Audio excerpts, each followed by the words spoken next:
Welcome into the Sports Objective, a very special show, as they all are. But this is we have one of our favorites getting ready to come on, and the second half of our show we'll have the play-by-play voice of the Georgia Southern baseball team, and Danny Reed will be there with us. Pirates have a big matchup coming up this weekend. We'll see how their 4-0 start. Easy for me to say. And they're on the road to the first contest. We're looking forward to that. But with us right now, one of my all-time favorites. An honor to have him back on the show. Play-by-play voice of the Atlanta Hawks and many other things, Bob Rathburn. Hi, how are you, Bob? I'm outstanding. How are you, sir? Good to be back with you, Dave. Yeah, absolutely. Good to talk. I tell you what, I'm just happy that we're having you back on, and it's more than just talking life. We can actually talk sports. Exactly. Basketball is at its best time of the year. NCAA tournament right around the corner. NBA is coming up on the halfway point. All-Star game here in Atlanta on March 7th. So this is a pretty exciting time. Well, that's a nice segue. That was one of the things I was going to ask you about. Maybe we can start there because I know you can talk about a lot of different sports. But with the NBA, there was some controversy of people saying they shouldn't have the All-Star game. I'm in favor of it, and especially knowing that you were going to, it's your city there with Atlanta. Love Atlanta, love the ATL, and I don't think people. First of all, I'll just say this: I don't think people understand the economic impact, even if it's limited fans. If you say, "Oh, we're just not going to have," ask Charlotte about that when we had the political issue. We're not going to get into a couple of years ago. They lost that money for that year because they moved it away to New Orleans. And with you guys, I thought about you and thought about the folks in Atlanta. Were like, hey, I know that we have this COVID thing going on, but we still need to have the ball game. We still need to have the All-Star, whatever kind of weekend we can have and be safe.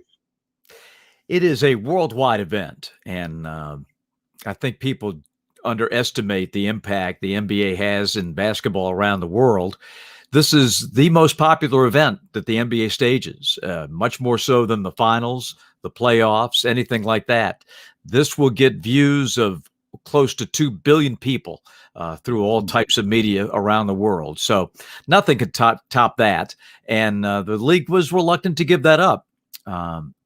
A lot of people had questioned, as you mentioned, the reason to have it in the middle of a pandemic, but that doesn't bother me because the safety precautions that we're taking as a league will protect these players through the weekend. It will be no different than a regular season game or a playoff game in the bubble. There are no parties. There are no get-togethers. There's nothing to do other than fly in here on Saturday night and go to the hotel and leave the hotel and play the game or be in the skills competition or the dunk contest and get on a plane and leave. That's going to be the extent of All-Star Weekend, but it's for the fans around the world. 99% of the people who love NBA basketball never get to see a game in person. They view it through television. They experience it through social media. And if we can keep it going for them in times like these, then I'm all for it. Well, like I said, it's not like it's a huge spreader. We're going to have a full arena and all, right. Like you said, it's not having the activities like you normally. Can you give, for those of us that we only get to watch the games on television, like you said, can you give us a thumbnail sketch of maybe what a normal NBA All-Star weekend would be like? Well, it's a big deal. It's something the league runs, and it's a place for the community of basketball to come together. Not only do you have the players, the players that are involved in the Rising Stars game, the slam dunk people, the skills competition, all of that coming together. But the corporate world celebrates the NBA All-Star Weekend like no other weekend, because when you get to the playoffs, you're never quite sure where you're going to be. Right. So those things come together at a very late hour once they've determined who's in the finals. But we know years ahead where All-Star Weekend is going to be. And the planning that goes into it, the network TV partners, the sponsors, everybody that's connected to the NBA in a business and entertainment way has a weekend to celebrate professional basketball. And there's all kinds of festivities and parties. There are tremendous community outreach programs that the NBA puts on where they will go in and construct basketball courts and refurbish like play centers and learning centers and all this stuff. So it's a really big to-do. And the host city really does get a lot of attention and a lot of good is done for the community while the NBA is in town for the All-Star break. It's quite a weekend. If you've never experienced it, there's a big fan convention. With the like if it were here a regular year in Atlanta, the World Congress Center would be full of things for fans to do. The Pop-A-Shot and all the games and all the T-shirts and everything that you can imagine would be going on over there. And then you'd have the game at State Farm Arena. Maybe the game would be at Mercedes-Benz, because you could put 70,000 in there to see an NBA All-Star game. So it would be a very festive weekend, nonstop, no rest, no sleep, parties around the clock. It's just great. It really is, and the fact that I'm glad that we are having the All-Star game, and that's great. Speaking of having events like the March Madness, I want to get your take on that, because it's been something that I told people. I said, "There's no way in the world you can." And a lot of coaches, including Coach K, can't have 2 years in a row without the hindsight is 2020.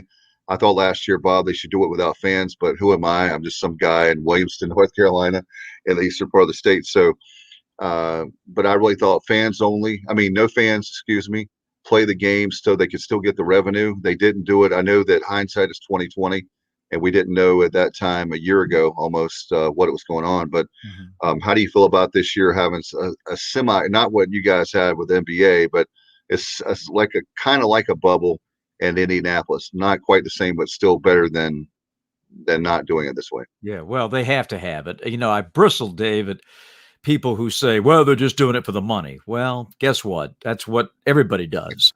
Yeah. We're trying to get through an economic calamity with this thing. And sports is a, multi-billion-dollar industry in this country. And for the NCAA, this is their lifeline. This is what funds all the other championships. There would not be a women's basketball championship. There would not be softball. There would not be baseball without the NCAA basketball tournament and the money that the men's tournament generates. So this is a good thing. The network partners are on board. They're going to Indianapolis. The entire tournament will be staged in the state.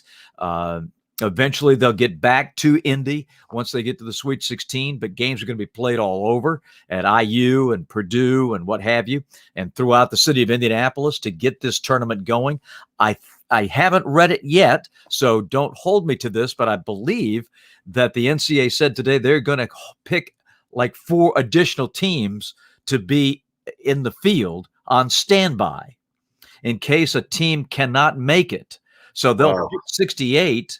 And they're going to have 4 standing by. And if a team cannot make COVID protocol in time to go into the bubble in Indianapolis, they're out. Team 69, Team 70, Team 71, Team 72 goes in. So I think that is a very wise decision. The show must go on. That's a good way to keep, because you don't want forfeits. You don't want teams to advance on a forfeit. You want them to play the game. So I think they've got a great plan. I think they're going to pull it off. It's going to be great. It's going to be exciting. A little different timetable with the way the games are going to be played. That's a little different for us. But by the time we get to the Sweet 16, the Elite 8, Final 4 championship game, we'll be right on that schedule that we're so used to, and we'll crown a champion. No doubt, Bob. And for the fact of, we'll talk about them ever, but Robert Matthews chimes in, one of our viewers and listeners. Bob, I remember you from the Tidewater Tides days. Oh, thank you. My favorite announcer of all time. So, Robert, thanks. Thank you. Yeah, those were fun times. I enjoyed my time. I worked in Norfolk, Virginia for 14 years, and doing the Tides games was a lot of fun. Boy, we saw a lot of great players come through. No doubt. And now they're AAA of Baltimore, the Orioles. Yes. With the Norfolk Tides now. So good stuff there. Bob, we're talking about the NBA with all that. Is there a professional team or organization like the NBA, NHL? Which one do you think did the best job as far as when it comes to protocols with COVID? Do you think you guys seem to, with NBA, the reason I bring that up is, man, the NBA did a fabulous job to finish it. It was what I call making lemonade, right? You had lemons, you make lemonade out of the season. I thought the NBA did in the bubble in Orlando last fall the best job, because they've got the money to spend, Dave. I mean, this is This is very expensive. I mean, our players to this day are getting tested twice a day. This gets very expensive. And, they have been willing to do this to keep their enterprise afloat. I think our players have done an outstanding job. You can't imagine how boring it must be for these guys. When they travel, they get to the plane, they get on the plane, they have to wear a mask, they can't be served a hot meal. They go to the hotel, they get off the bus, they go in a side door, up a freight elevator to their room where their food is delivered. They stay in their room until it's time to go to practice the next day. And that process just gets repeated for every road game. You can't even go to the lobby to get a cup of coffee. I mean, there's no contact with the public whatsoever. Plus, you're getting tested twice a day. And for that, we have very, very few returns of positive tests. I think last week of the 490 players that they're testing, we had 2 positives. And that's amazing, as contagious as this thing is. And a lot of that is not that they've tested positive for COVID, but they're in contact tracing. And that will hold them out. So we've been very, very fortunate. But unlike college basketball, these guys have the money and the wherewithal to pull this off, just like the NFL, just like the National Hockey League, and just like baseball will. When you get to college athletics, it's a way different story. They don't have the resources, and the big schools do, but even they don't test twice a day. They're testing maybe 5 times a week. Some of the smaller mid-majors are 3 times a week.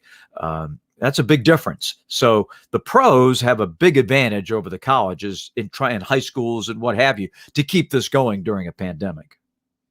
We know that you've done some college games. Let's talk some college basketball. What are your thoughts on, as we're now into conference play and we're almost into the conference play, into the conference tournaments? Picking your brain a little bit, who do you like going into the tournament? Looks like Gonzaga and maybe Baylor, if they can. They've had a lot of trouble with COVID and all that. Yes. What about those 2 teams and maybe some others? Well, I think it's interesting that, in this day and age of college basketball, with all the money at the big conference schools, you've got little old Gonzaga sitting out there with the best team in the country, probably. And if they're not, Baylor is, 2 relatively small private schools that are dominating the landscape. They're both outstanding. Gonzaga is one of the best offensive teams college basketball has seen in a very long time. You've got to go back to the UNLV days of the 90s. Then that was pre shot clock and pre 3-pointer like it is today, to see a team that can run up and down the floor and score like Gonzaga can. That said, I think it's going to be very interesting to see the resurgence of the Blue Bloods if they can make a late run. I would not want to play Kentucky or Duke in the SEC or the ACC tournament coming up. I think Duke is making their move. I think Kentucky now is playing with pride, a chip on their shoulder. It's just, do they have enough time left to make it? And can they win 3-4 games in 4 days to win their conference tournament? I think Kansas is back. I think they're playing very good basketball right now. They play Baylor this weekend. That is a huge game for Kansas. They need that desperately. I just think it's very interesting. I think North Carolina, they stubbed their toe last night, but they've got Florida State this weekend. And if they can beat the Seminoles, you'd have to say the Tar Heels are back after what they did to Louisville, et cetera. So I think it's just a fabulous time of the year for college fans. We're 2 weeks away from Selection Sunday. We're coming down to the wire. This is just great. I love it for the fact that we're going to have the conference tournaments. I've had some people say that we shouldn't have the conference tournaments. They're worried about, will that affect the teams going into the NCAA? What do you think about that? I think that they're going to be fine. If you have COVID, you're going to have COVID if you have it at the conference tournament or if you have it at the NCAA, in my opinion. Well, it's a little different, Dave, in this regard. If you're a Gonzaga and you go to the West Coast Conference tournament, and let's say there is some sort of infection in your team, now you're fighting the clock because you've got to be free of COVID in your program with your coaches, your support staff, and your players by the time you go to Indianapolis. And I think a team like Gonzaga might look at the calendar and just say, you know what, we're going anyway. We don't have to win the West Coast Conference tournament to get in. We might just opt out and stay in Gonzaga rather, or Spokane, and not go to Las Vegas and take the chance that somebody might catch it, even if they do everything right. And we've seen how contagious this thing is, that even if you do everything right, there's no guarantee you're not going to get it. So it wouldn't shock me to see some teams like a Gonzaga opt out of their conference tournament just because they're fighting the calendar and the clock. You know the ACC very well. What if, speaking of a team that could opt out, Florida State has looked really, really good again. They won the regular season last year. They were awarded the tournament last year. They're looking really, really good again this year. What if they said, hey, to me, I still think the ACC is one of the best tournaments, as you've called many of them.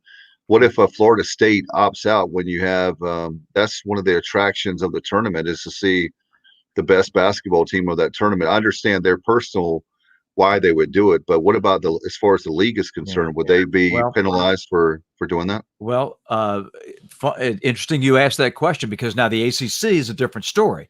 It is not a hard and fast rule, but in the ACC bylaws, every team is expected to be in the tournament.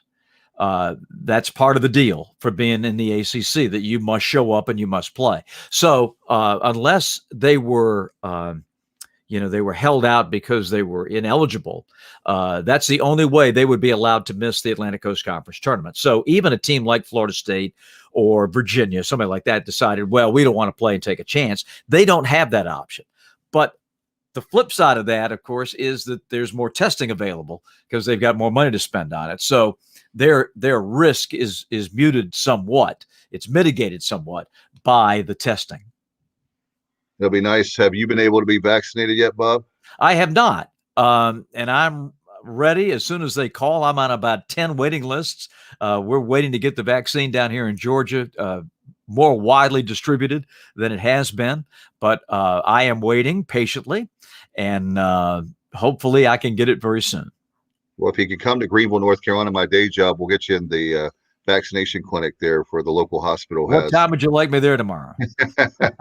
If I could make it work, we definitely would for you. I appreciate that. Yeah, that's one of the things that for college sports, I understand the pro side of things, but another thing that concerns me is coming up with. I know you're going to have college football coming up with our college baseball that we have, and the fall sports are played in the springtime now, right, and the spring sports. I'm wondering why not go ahead and vaccinate a lot of these college athletes, because they're going to be one of the things we had locally in Greenville at East Carolina was the fact that we were doing really well in July. When August rolled around, the kids come back to college, and we had a huge spike, huge numbers because of there was one party that was like 400 kids without a mask. I'm like, are you kidding? They're not going to wear a mask at a college party. But I was just wondering what were your thoughts on that. I know people may perceive that is not right, but at the same time, when you have a group of people that are living together, they're going to class together. If they're going to class, I know they've been virtual, but let's say they are going to class again. Mm-hmm. Then another piece of it, Bob, is the fact that East Carolina, like a lot of colleges right now, they're hurting really bad because they don't have those kids on campus. They're not paying for the meal plans. They're not paying for any kind of housing. So to me personally, I don't see that as we're going to put you above the 65 plus. We're going to do that in addition to the 65 plus they're doing there. But that's just my 2 cents on it. Yeah, no, I think it's a distribution issue more than it is anything else. And as we go through this, this only happens once every 100 years. So it's kind of hard to prepare for all the eventualities. But I would think that as we get closer to springtime, and certainly by the summer, as more and more vaccines are available, we can amp up that vaccination process that you're talking about to get more people faster in all age groups. I don't know about you. I'm sick and tired of living like this. Me too. It's Yeah. been a year. That's Yeah. enough. I want to get back, and I don't want to have to, worry about moving around at the grocery store. I don't want to worrying about going to the ball game and sitting next to people. So I'm ready for this to be over. And the faster we can vaccinate all of us, I am in favor of it. And if there's a way that they have figured out that this group needs it and that group needs it and this group needs it, then let's do it. Let's go. And eventually get everybody vaccinated that we possibly can and get this awfulness behind us. Well, one of the things that was tough for me, and I know it was tough for you and a lot of folks, is the passing of Hank Aaron. I wanted to ask your thoughts on that. I was really upset because as a kid, I was too young. I was in diapers when he broke the record, but he was always somebody I look up to and admired. Obviously, by the time I knew about him, he was not playing anymore. But I just want to get your thoughts on the losing him. Is such a huge baseball icon, and as far as sports goes, he's one of the, to me, the all-time greats. Well, he was that. And getting to know him as I, broadcast baseball here in Atlanta with the Braves for 10 years, getting to know Hank as he was around the ball club all the time. What a gentle, caring soul. Just a wonderful human being. And I think that's why you saw the outpouring of emotion over his passing. Much like Muhammad Ali, people of that ilk just struck a chord in so many of us because he was just a wonderful person. Much more than just the athletic accomplishments. And when you look back, and a lot of these stories, were reprinted and republished, and all the hatred and all the bigotry and everything that he went through in breaking Babe Ruth's record never changed him on the inside. He was still a great human being. He went through hell. There's no doubt about it. And yet came through the other side and still was kind and gentle and a joy to be around. That was the one thing that I loved about Hank more than anything. And I say, Henry, come up here and sit in the booth for a while. Tell us some stories. And he was great. He was great to be around, and we miss him. This city is mourning his loss to this day. There just doesn't get any. You think about Georgia athletics, pro and college. You're talking about, Dominique Wilkins, Herschel Walker, Hank Aaron. You're talking about some of the all-time greats that we've had. So it was a real tough loss for those of us here in Atlanta because we love him so much. And we could talk. One thing I want to ask you, as a baseball fan, reading stories about the CBA, I'm really nervous. I obviously the CBA goes through the year, I believe, or the end of the year, That's and then we'll worried about not worried about this year, obviously, but worried about 22 as far as a baseball fan. And it took a long time for us. I never thought that canceling the World Series, like, not to bring up bad memories, but 94 not having a World Series, and you think a great story like the Montreal Expos at the time. They've got a good shot to win it all, which was such a cool story. Whether you're a fan or not, it was a great baseball story, and that was thrown out the window. How do you feel? Do you think there's a chance that they can work things out? I know they still have a year, but it doesn't sound too good from what I'm hearing. I don't know. You know more than I do.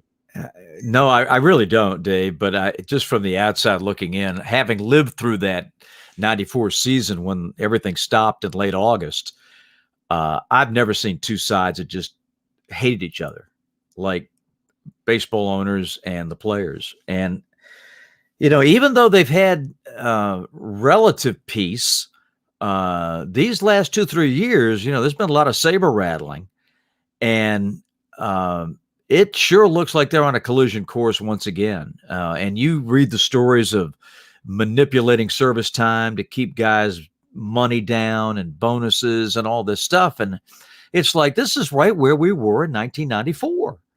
And that was an awful time for baseball. Just dug in, just hated each other. And had a judge not intervened in 1995, Judge Sotomayor, had she not come along, they may still be out. I forgot about her. Yeah. I mean, she got him back on the field, and serves on our Supreme Court now. So I just I am not one to hold out hope with these guys. It's so different in the NBA. It's just night and day. The ownership, the players work together for the betterment of the game. They've turned the sport into a colossal around the world. Baseball can't do that. They just can't seem to get along. And I'm a little worried, like you are, about next year. I just don't understand. They've got such a great game and people love it, and they just can't seem to get on the same page. Tony Clark, the head of the players union, is a guy who came up with the Tigers organization when I was there. So known Tony a long time, and it doesn't sound good. It doesn't look good. Well, hopefully we can.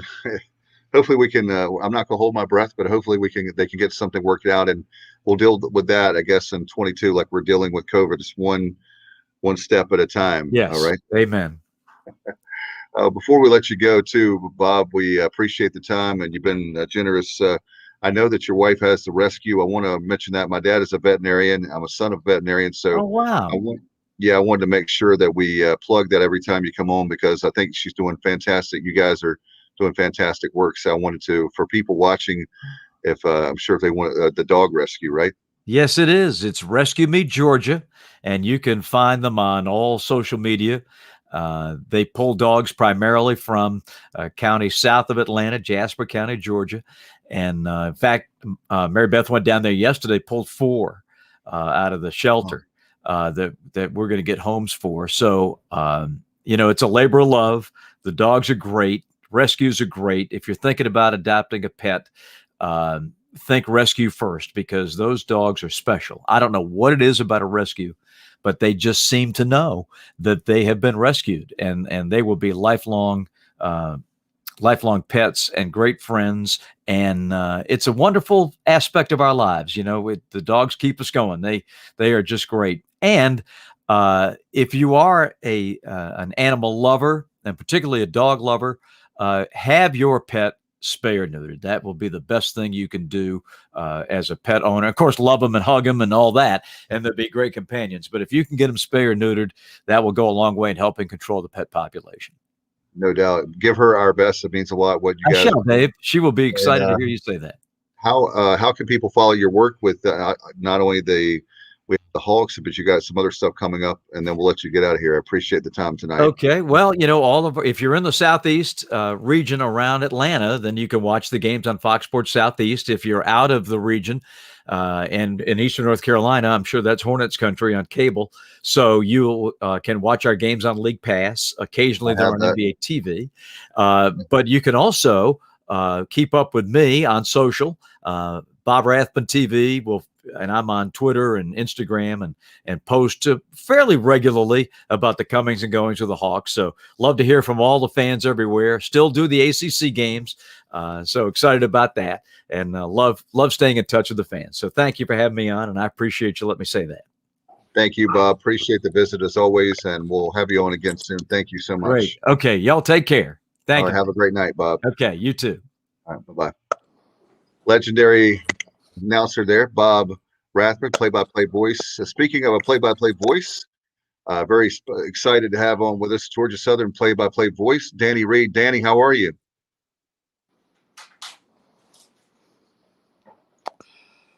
Danny got himself on mute. I think you've got yourself on mute there, Danny. Uh-oh. Yeah, guys, he's not muted.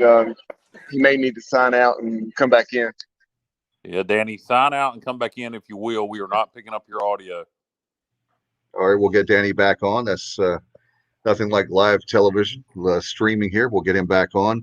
And guys, big series we'll be talking to Danny about, Georgia Southern, as he's from the Georgia Southern Sports Network. Pirates are going on the road. Big matchup with the Pirates taking on Georgia Southern, the very first road trip, and it's going to be a big one, right?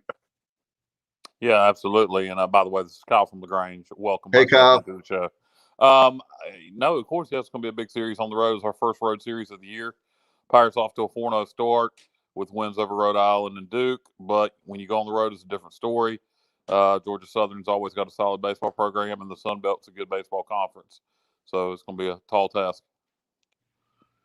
And the very fact that how will the Pirates be? They're more like now they've become the hunted. And how will they handle that? How will they handle Georgia Southern's a good program, like you said. How will they handle the pressure of being 4-0? You know, pitching has been outstanding. They've played very well Saturday and Sunday, and they played well enough. Obviously, they won over the weekend. They won Friday night, and then the big tale was how they played Tuesday night, lights out with against Duke 6-1. So we'll see how that plays out and. No, we're used to the pressure. 4-0s is what we expect, and we got a lot of guys who played a lot of baseball here, and so I don't think that's going to be a problem. I think when you look at it, you know, last year they didn't get very many road opportunities because the season cut short, and now this is the first road trip of the year. To me, that's the big storyline this weekend is going on the road. As far as being 4-0, I think that's the expectation. So I think they'll be able to handle that pressure. Yes, and as Coach Godwin told us Tuesday night, I asked a question about Gavin Williams. He's going to get some time. It won't be a start, but he'll definitely get some time this weekend. We'll see the first start of the season for him. That's going to be fascinating to see. Maybe he'll be coming in a relief role. I would imagine it would be an inning or something like that. Nothing as far as lengthwise. They're not going to do that. And one of the things I love about Coach Godwin, Kyle, and Bubba is the very fact that he makes it very clear that the future of that kid is the most important thing. And think about that. Even if we didn't have the pitching, he's not going to put Gavin Williams out there and hurt his chances to make it at the next level for the major leagues. Well, not only that, you're going to hurt his chances of pitching for you later in the year when it's right getting close to, you know, when you're in a conference race potentially to win the league or tournament time or whatever. So you don't want to hurt him for your own benefit, but you don't want to hurt him for his benefit. Whereas he hopefully will have a professional career down the road. And plus, you know, we do have pitching depth. There's no need to rush anybody back. No, it's not. All right, we've got Danny Reed back. How are you, Danny? Sorry about that, guys. Appreciate you having me on tonight. No doubt. We were just talking about the Pirates being 4-0, and we know that Georgia Southern has a great program. Wanted to have you on tonight as we preview the series coming up. And I know the Pirates are looking forward to taking on Georgia Southern. And how about from your standpoint with Georgia Southern? You have a program to be proud of. I would imagine the Pirates are looking forward to it a little bit more after the sweep up in Greenville last year. But Georgia Southern did just score 18 runs on 23 hits last night against the College of Charleston. They had a bit of a rough weekend in terms of wins and losses against Tennessee. Only 9 runs scored in those 3 games, but they really felt like they could have won 2 of the 3.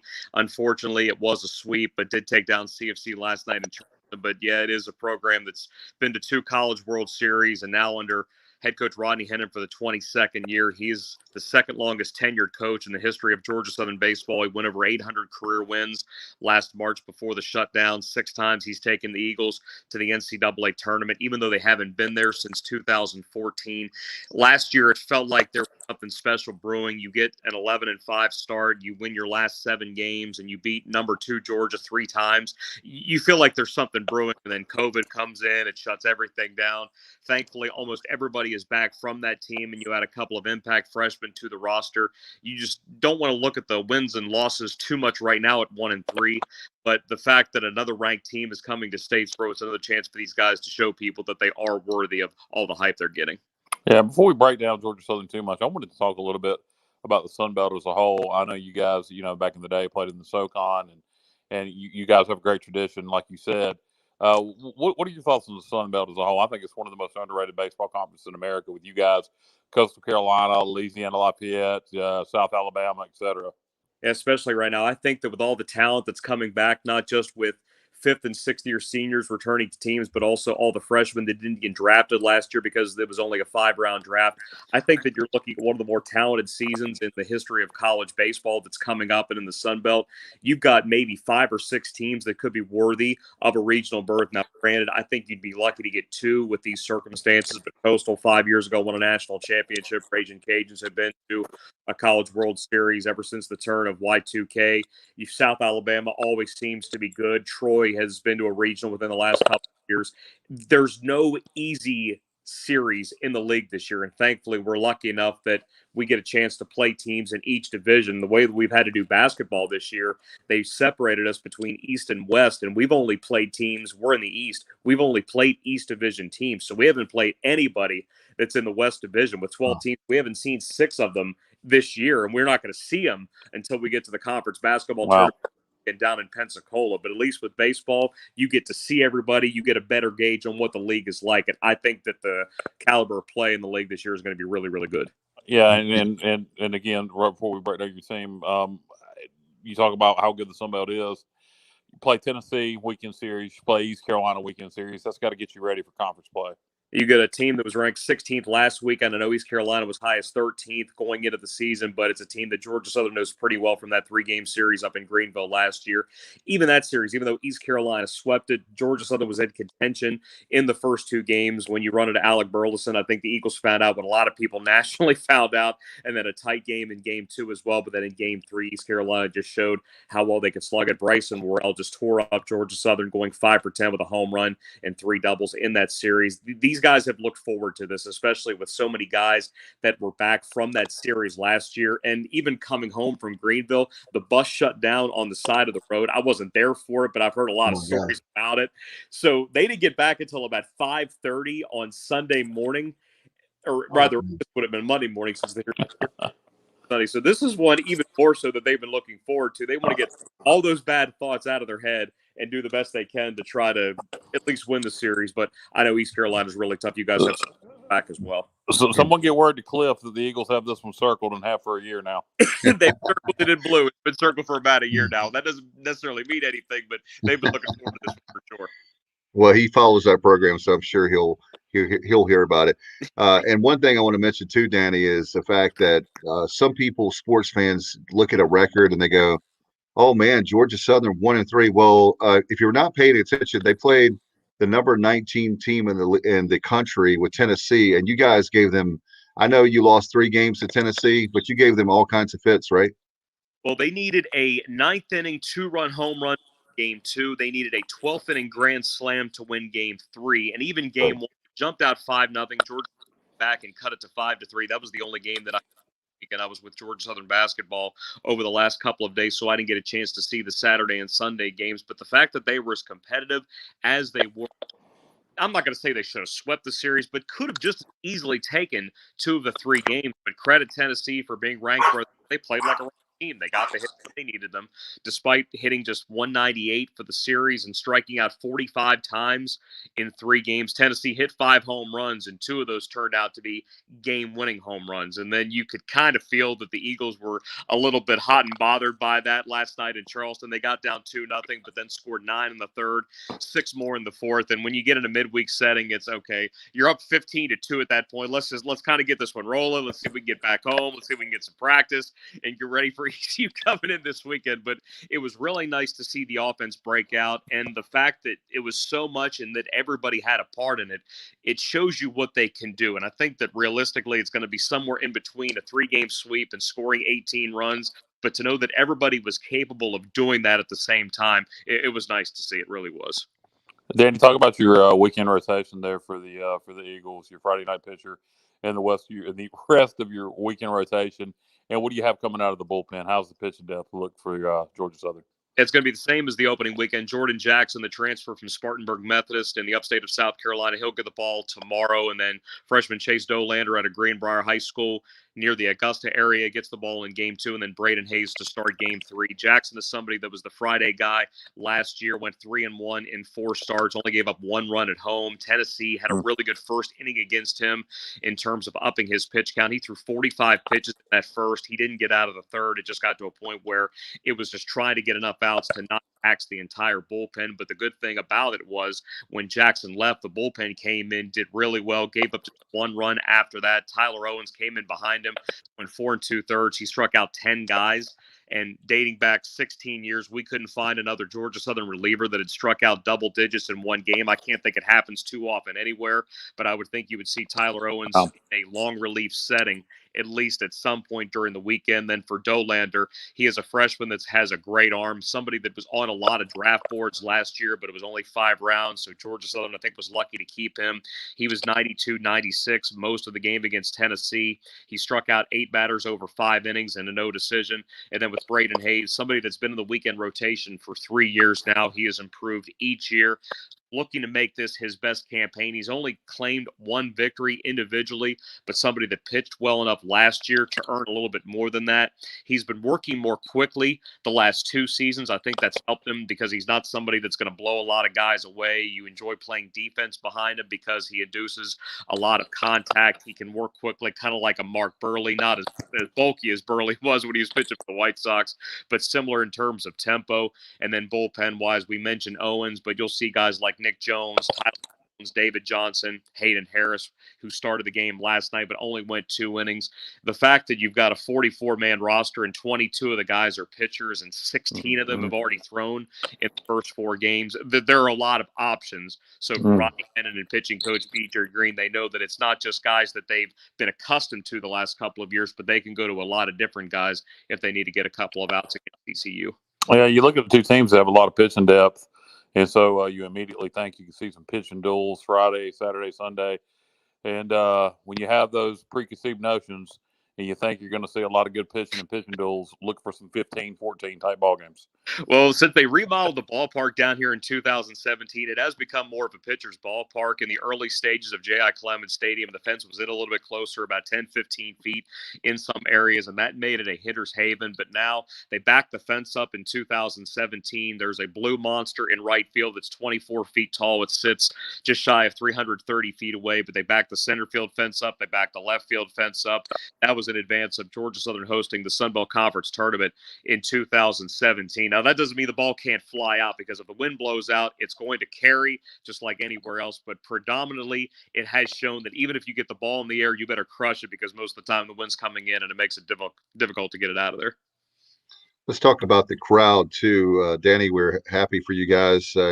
Looks like you had about 700 to 800 people there for the University of Tennessee. So talk about that. Something that we found out yesterday from Governor Roy Cooper is relaxed standards there and the restrictions. So we're very happy about that.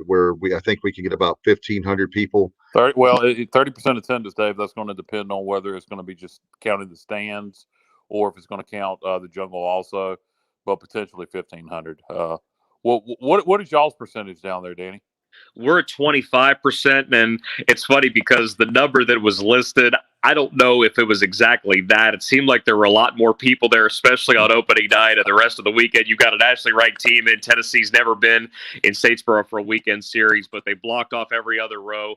The capacity is listed at 3,000. Depending on standing room, you can get somewhere between 700 to 800, depending on how they can space them out and make sure everybody has their 6 feet and wearing their mask. But the fact that we can have people at all is a victory. In fact, we played at Appalachian State basketball earlier this season in the state of North Carolina. At that point, they limited capacity 85. And the way they got to that number was every player on each team was allotted 2 tickets, and then they gave 25 additional tickets to donors or athletic personnel, whatever. And we had played at Davidson earlier in the year where no fans were allowed. It was just a couple of athletic personnel and whatnot. But the fact that we're back outside and at least we can have this series here, I would hope that it's going to be somewhere between 700 and 800, because even though people may not think that, it's East Carolina, what do they have?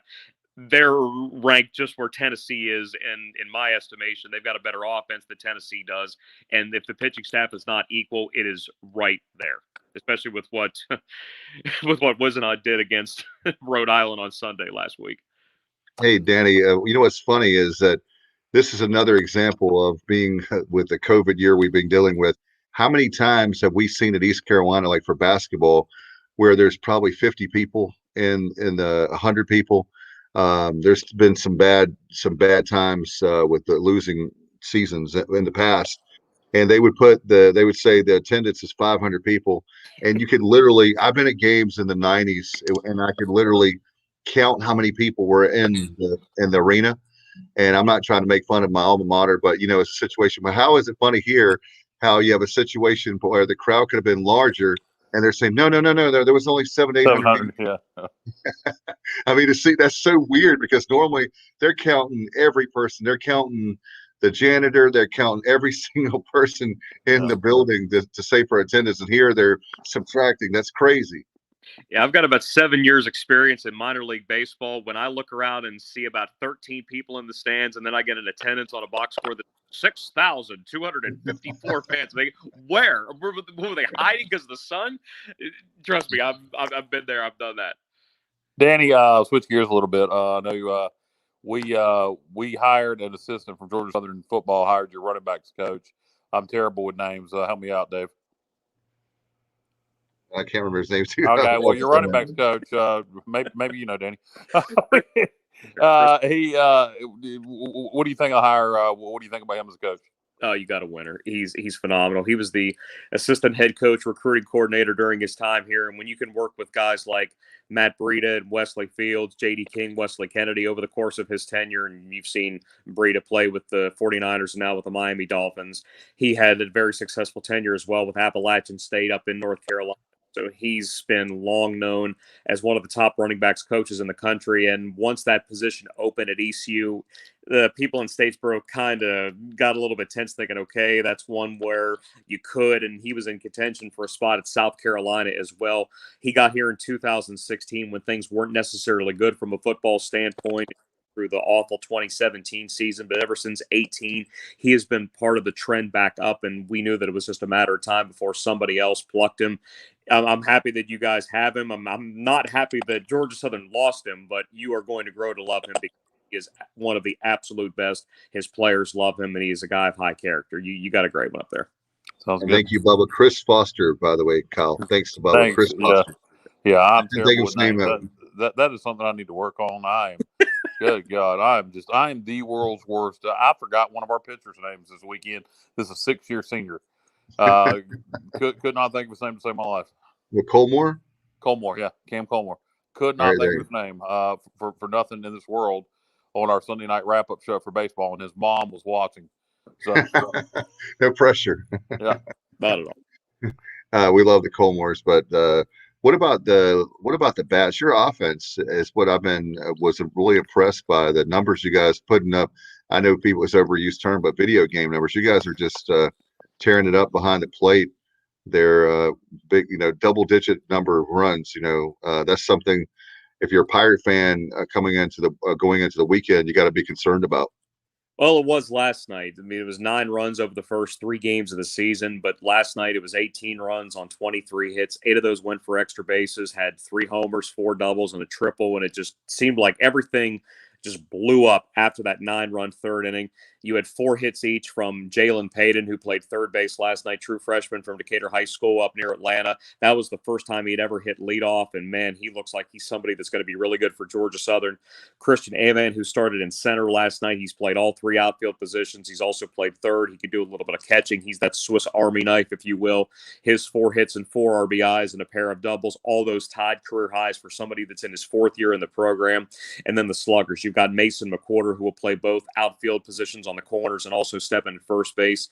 He hit 2 home runs. He drove in 5. That's the 5th time he's had a multi-homer game. Noah Ledford behind him. He had another home run. That's the 3rd time he's gone deep in 4 games. Somebody that can switch hit and show as much power from the right side as he does from the left. It was nice to see so many different guys show you what they can do. How that carries into the weekend against weekend pitching for a top 25 team, we'll have to find out, especially since that team swept Georgia Southern a year ago on the road. But the fact that it was shown and it is capable of being at that, like I mentioned earlier, it's probably going to be somewhere in between a sweep at the hands of Tennessee and scoring 18 runs on all those hits. But it was fun to call, despite the game getting longer and longer with all those runs that were scored, especially in a midweek setting when you're on the road. But I'm never going to complain about a win. Danny, for Pirate fans, where do you guys offer video streaming of your baseball games? I'm assuming you do. Is it available on ESPN Plus or somewhere else? Yeah, this weekend, all 3 games will be available on ESPN Plus. You can also catch our broadcast on the Georgia Southern Sports Network. We will be audio only on gseagles.com on Friday and Saturday because Eagle basketball finishes the season against Appalachian State. But then on Sunday, it'll be a full network broadcast, and you can find our league on TuneIn. All you have to do is search Georgia Southern Eagles Sports Network, or you can check out gseagles.com/watch, and you can catch our audio there via True Blue TV. All right. And by the way, I want to ask you about the Pirate fans that are making the trip down to Statesboro. Talk about that. Have you heard a number of them coming down?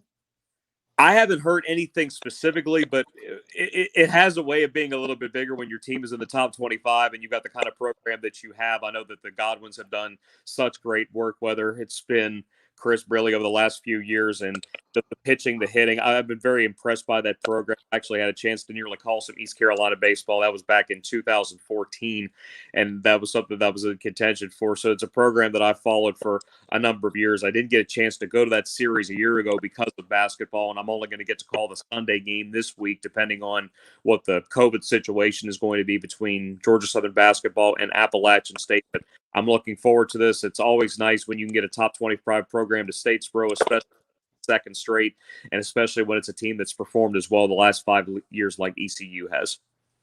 One of my favorite rock bands, the Allman Brothers, love the Statesboro Blues, so love that song. So I've always, I've never been to Statesboro, but one of the reasons, it may sound corny, but one of the reasons why I wanted to go is because I love hearing Greg Allman sing that song, and that makes me want to go to Statesboro.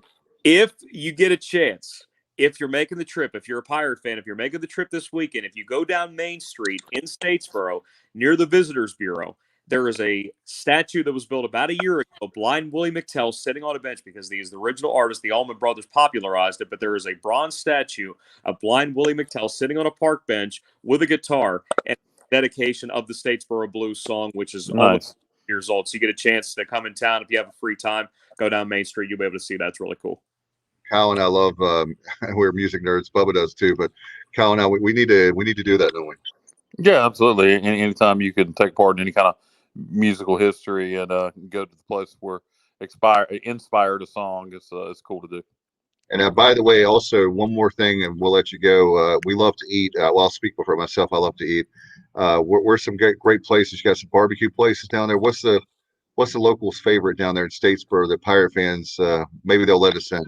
Oh man, that's a good question. Are you thinking just barbecue specifically, or just anywhere? Where would you recommend Pirate fans eat? Doesn't have to be barbecue. Anything, yeah, anything. I would recommend Patterson Station. It is right on Highway 67. It's also called Fair Road. It'll lead you right into town as you get off the highway. You'll see it next to a Wild Wing Cafe. You can go there as well. Great wings, but they're separated by maybe a football field. Either way, you'll get whatever you want to. It's a good spot. Nice spot to get some. That sounds really good. How can and as far as you have a social media, how can people follow you? And definitely Facebook or what? You guys can follow me on Twitter at GS Eagles Voice. On Twitter, we are at GS Sports Network. And on Facebook, just search Georgia Southern Sports Network. We'll have tweets about the series all weekend long. I'll be there on Sunday to call the final game of the series. But for those of you that would rather watch, do so. Our ESPN Plus will have all 3 games. All right, Danny, thank you so much for the visit and short notice this afternoon. Agreeing to come on means a lot. And look forward to seeing the series this weekend. You got it, guys. Have fun. Appreciate it. All right. Appreciate you, Danny, a lot. Thank you so much for coming on tonight. So the Pirate fans that were wondering, the games will be available on ESPN Plus. And Dave, how exciting is it?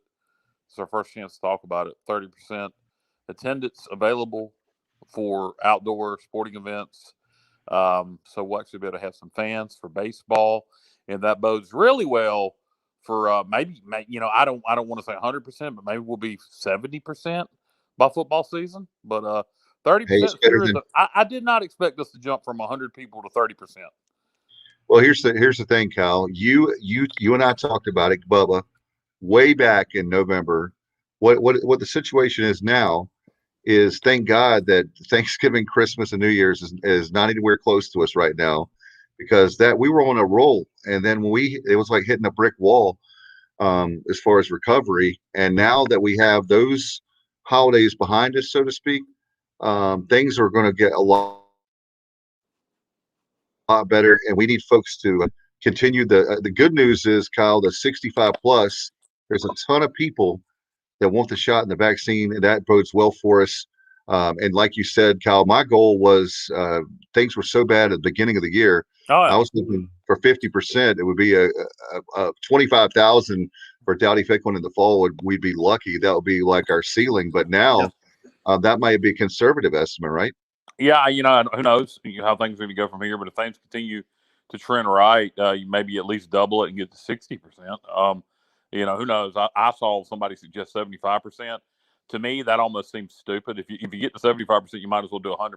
I don't really know how you can social distance to 75%. So if you're going to do that, you might as well say 100%.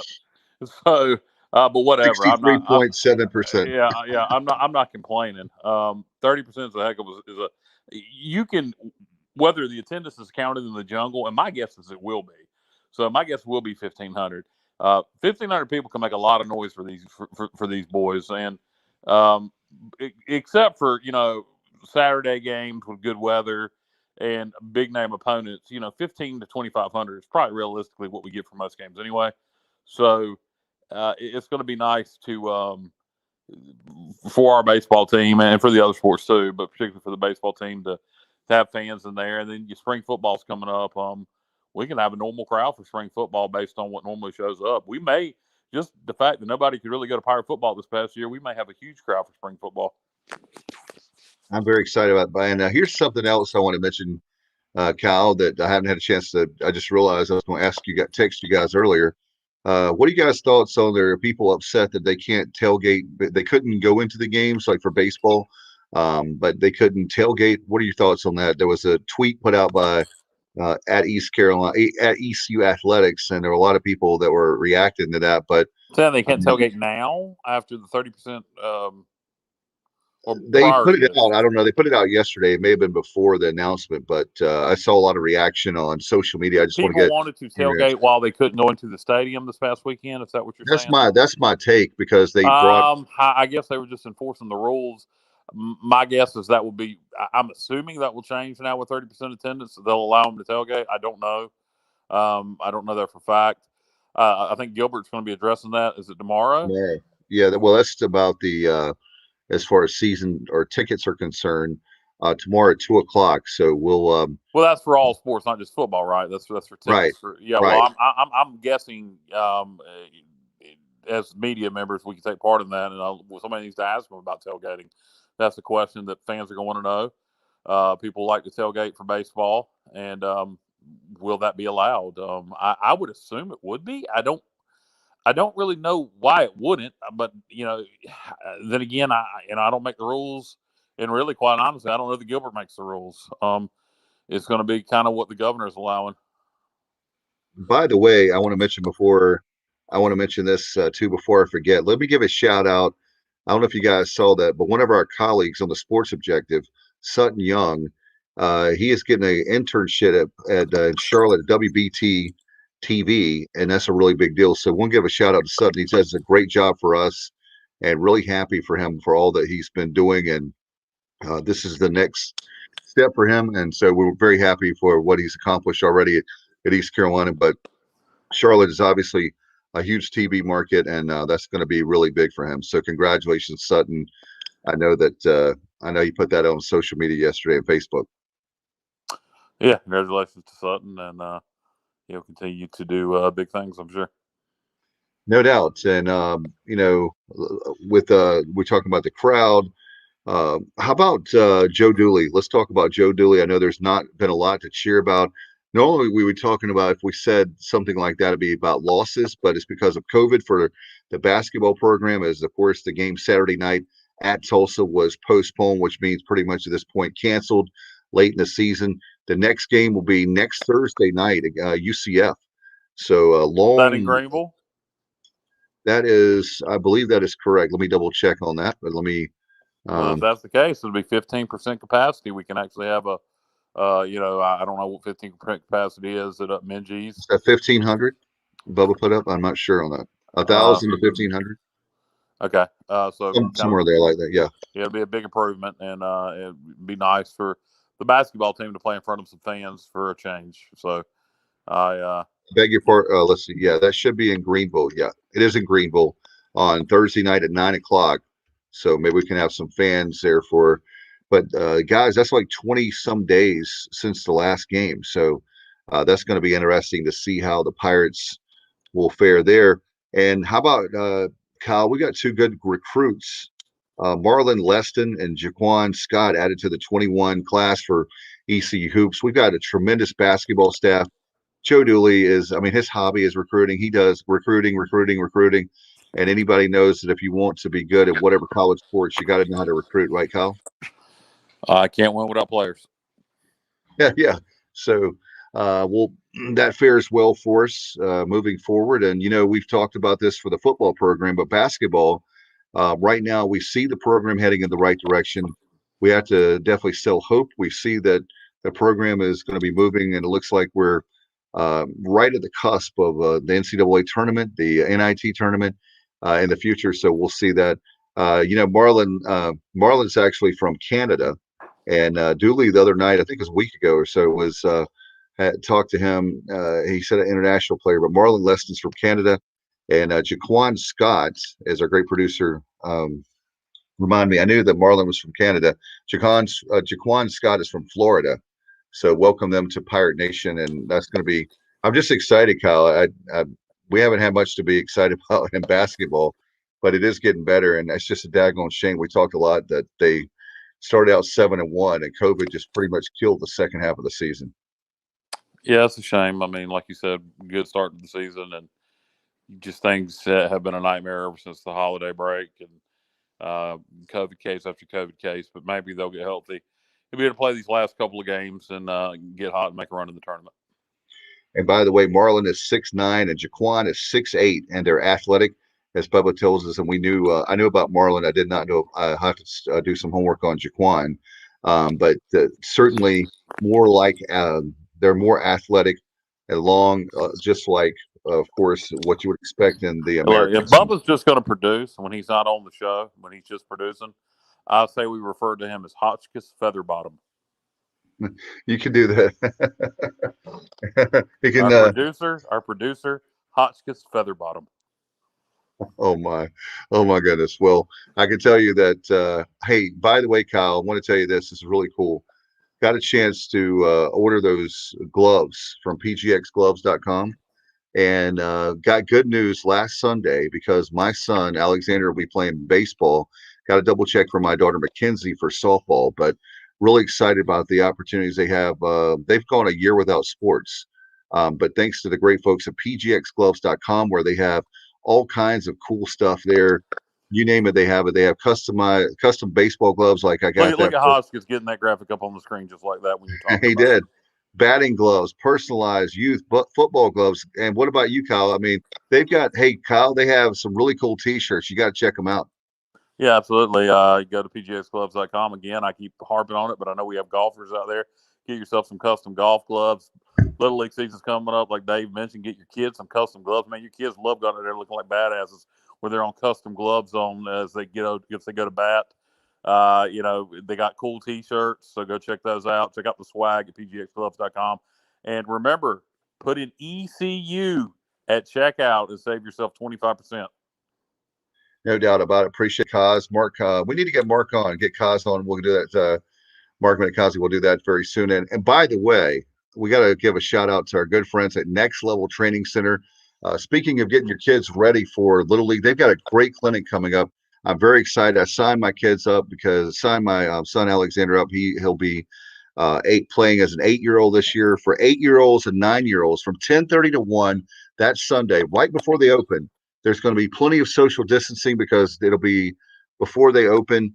They're going to have a lot of cool stuff. It's going to be an awesome clinic. If you know anything about Next Level, they literally have instructors. I'm not kidding when I say they can take you to the next level, and you need to check them out.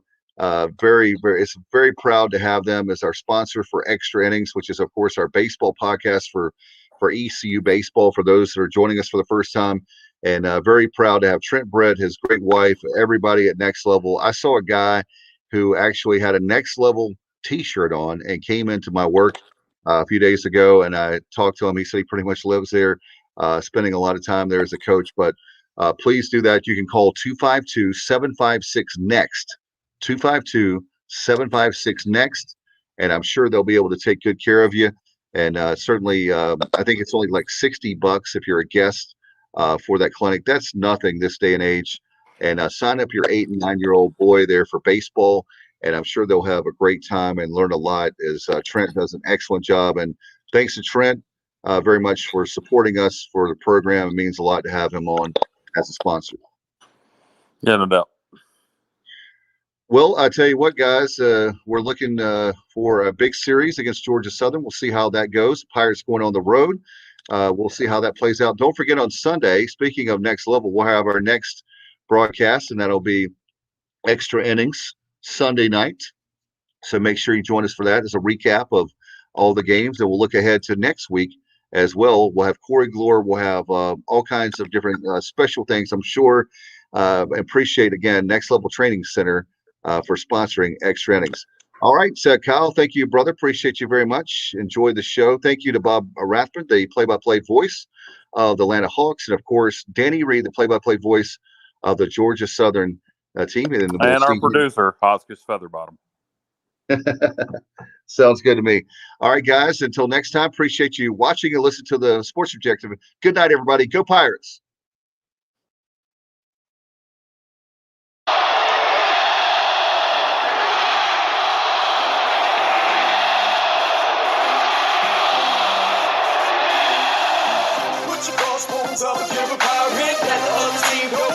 Surrounded, put your crossbones up and lean side to side. Set the tone.